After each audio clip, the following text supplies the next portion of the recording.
mommies, kung gusto nyo rin panggamit to sa mga baby nyo at sa mga ganitong 8 years old o 7 years old, 10 years old, pwede to kahit ilang edad pa, pero bawal to sa mga baby pa, mga mommies.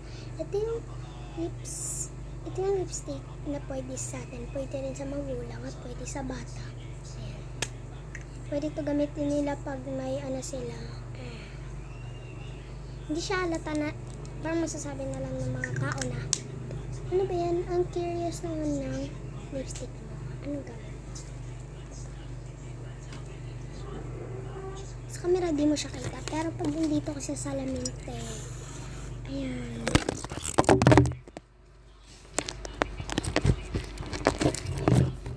BGS na lang yun. Nahulog ko yung cellphone ko.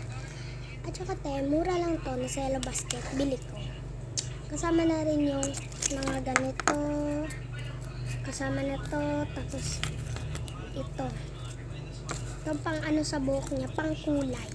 Yan. At hindi lang yan. May kasama pa yan. Apat sila. Ito. Itong suklay. Nagamit ko na siya kasi dati ko pa ito binili. Yung pabango nito ay kailangan mo muna siya i-shake bago mo gagamitin pag gagamitin mo. Nag-aayos lang kasi ako guys kasi bukas na yung namin. Yung Christmas party. Alam niyo ba? So, akala ko kids man. Pero naisipan ko na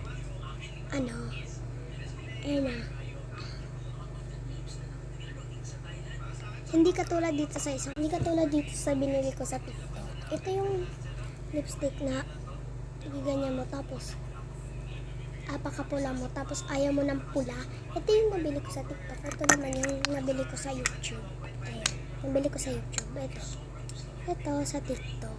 Ay nakariya sa kakagdati kasi trinay ka. Apakapula niya pala. Tapos yung binili ko naman ito. Apaka-nice niya. Natuwa ko kasi ayan na.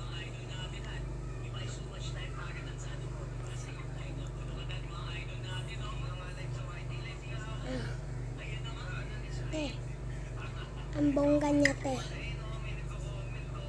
Apaka-bongga niya talaga kasi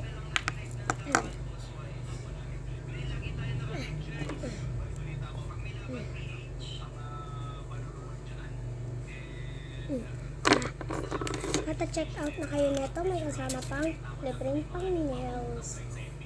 Meron itong pang cutics at yun lang. Bye bye! Order na!